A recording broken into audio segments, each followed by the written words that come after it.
एक मोठी बातमी. नसरापुरातील नराधमाला मृत्यूदंडाची शिक्षा देण्यासाठी प्रयत्नशील असल्याचं मुख्यमंत्री देवेंद्र फडणवीसांनी सांगितलं.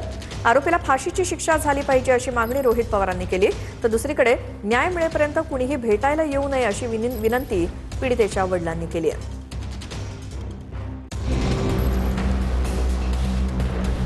नसरापुरातील 4 वर्ष चिमुकलीवर अत्याचार आणि हत्या प्रकरणातील आरोपीला मृत्यूदंडाची शिक्षा व्हावी यासाठी प्रयत्न करत असल्याचं मुख्यमंत्री फडणवीस म्हणाले. ही घटना गंभीर असून नागरिकांचा रोष स्वाभाविक असल्याचं फडणवीसांनी म्हटलंय.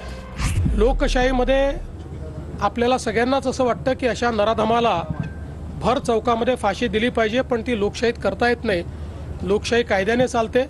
या नराधमाला यमसदनी कसं पाठवायचं, त्याला मृत्यूदंडाची शिक्षा कशी होईल, अशा प्रकारचा संपूर्ण प्रयत्न हा राज्य शासनाच्या वतीनं त्या ठिकाणी केला जाईल. घटना गंभीर आहे, रोष देखील साहजिक आहे. नागरिकांचा रोष असणं काही हे चुकीचं नाही आहे. मला असं वाटतं एवढंच आहे की त्या ठिकाणी काही लोक हे त्याही परिस्थितीचा फायदा घेऊन काही वेगळ्या पद्धतीचं वळण लावण्याचा प्रयत्न करत होते.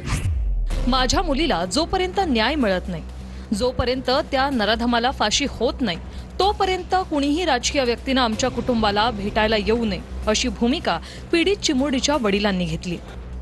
आरोपीला फाशीची शिक्षा झाली पाहिजे अशी मागणी रोहित पवारांनी केली. तर नसरापुरातील आरोपीचा एन्काउंटर करा अशी मागणी तृप्ती देसाईंनी केली. तृप्ती देसाई, रोहित पवार आणि त्यानंतर मेधा कुलकर्णींनी पीडित कुटुंबियांची भेट घेतली.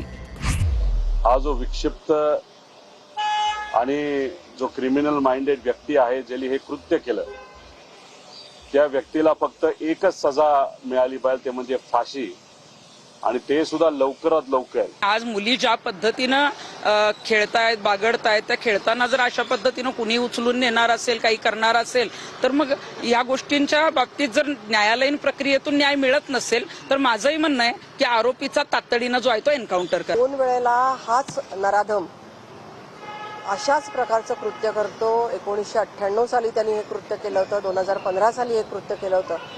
आणि हे कृत्य करून तो जर बाहेर सुटला नसता, 98 साली सुटला नसता, तर 15 सालचं कृत्य घडलं नसतं, आणि 15 साली सुटला नसता तर पुढची ही घटना घडली नसती. त्यामुळे मला असं वाटतं की कुठेतरी आधीच्या केसेसची सुद्धा अंमलबजावणी करताना, त्याच्यावरच्या गुन्ह्यांचा तपास करताना कुठे हलगर्जीपणा झाला का?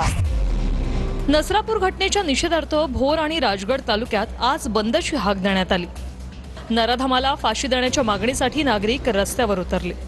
आंबेडकरी संघटनांच्या वतीने खेड शिवापूर टोलनाका बंदची हाक देण्यात आली. मात्र आंदोलनाआधीच पोलिसांनी कार्यकर्त्यांना ताब्यात घेतलं. यावेळी आंदोलकांनी रस्त्यावर टायरही जाळले. तर धायरीमध्ये पवारांच्या राष्ट्रवादी कार्यकर्त्यांनी देखील आंदोलन केले.